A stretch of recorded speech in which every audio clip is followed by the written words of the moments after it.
administração tem vários poderes aqui na mão, ela tem várias prerrogativas aqui na mão, ela também tem o quê? Várias obrigações que não podem deixar de ser cumprida.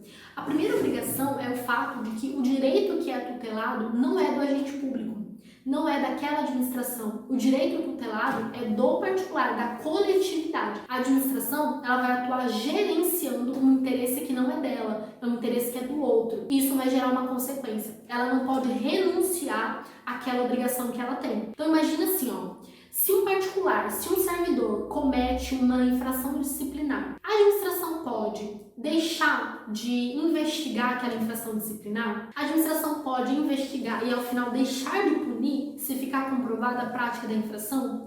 Aí você fala, mas é um servidor tão bom, passou muito tempo, nunca praticou uma infração disciplinar, é a primeira vez que ele pratica, tá comprovado, mas é a primeira vez que ele pratica uma infração disciplinar, né? Todo mundo aqui tá compadecido da situação dele. Perfeito, isso com certeza, o fato dele ter uma ficha limpa ali, vai influenciar na hora da gradação da penalidade.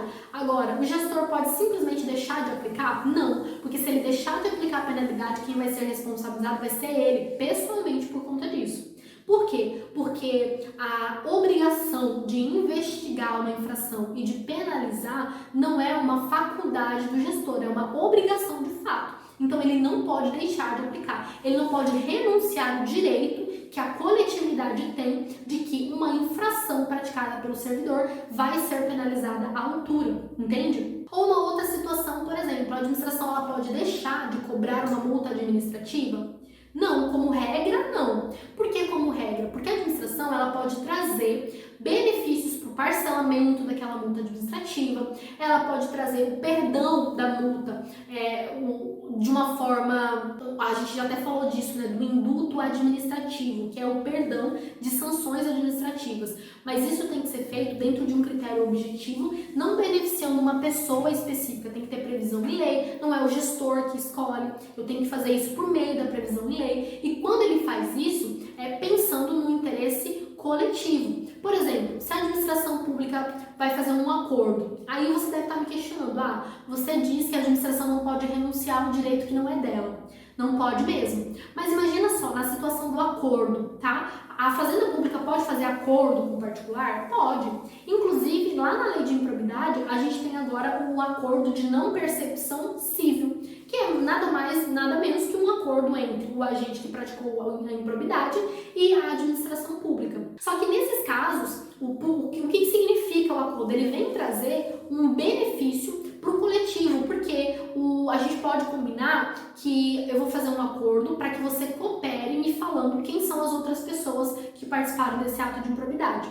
E, além disso, no caso da improbidade administrativa, esse agente que praticou o ato de improbidade, ele não pode deixar de ressarcir o prejuízo que a administração pública sofreu. Então, ele vai fazer um acordo com relação às demais penalidades, mas o ressarcimento do prejuízo tem que ser integral, porque senão eu estaria obrigando que a coletividade arcasse com o prejuízo da prática do ato ímprobo, e isso não é possível. E quando eu vou fazer um acordo, por exemplo, de infrações tributárias, né, de multa tributária ou até do pagamento de tributo, o que a administração vai fazer? Às vezes ela vai abrir mão de um certo valor para poder conseguir uma velocidade na arrecadação daquele valor. Então existe ao final um peso sobre o que é uma possibilidade de atender o interesse coletivo ali, como é um acordo natural. Mas veja que o acordo feito pela Fazenda Pública ele tem que ter previsão em lei, então aquela lei daquela temática tem que autorizar que a administração faça esse acordo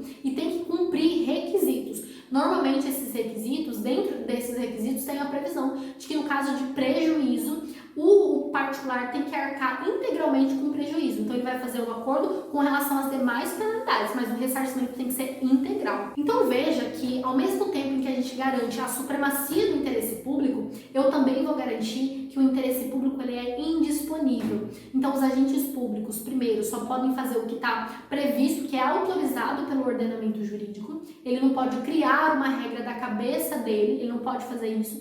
Diferente da iniciativa privada, em que vige o princípio da autonomia da vontade.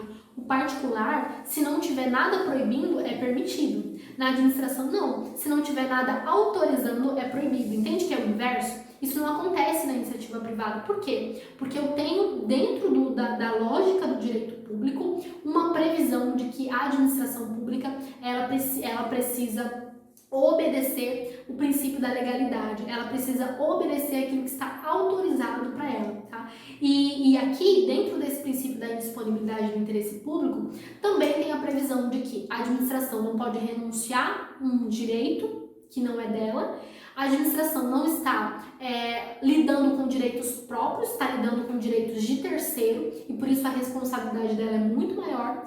E a administração, mesmo na hora de fazer transações, de fazer acordo com o particular, tem que seguir a previsão da lei, tem que seguir critérios objetivos e ao final de tudo eu ainda tenho que dizer que aquele acordo foi mais benéfico para a coletividade, seja porque gerou a arrecadação mais próxima, seja porque teve um ressarcimento integral do prejuízo, enfim, eu não posso fazer um acordo de forma unilateral, tá? O gestor vai lá e decide com quem que ele quer fazer o acordo, um acordo totalmente sem critério, como seria na iniciativa privada. Então, um acordo entre particulares, se for um direito indisponível, eu posso abrir mão de metade, de mais da metade do valor, eu posso fazer um acordo dentro daquilo que a gente conseguir chegar ali naquela conclusão. Né? Não existe essas limitações como existe para a fazenda pública, tá bom? É isso que você tem que ter em mente, que ao mesmo tempo que eu tenho privilégios e prerrogativas por conta da supremacia, eu também vou ter limitações e proibições para o gestor público por conta da indisponibilidade do interesse público.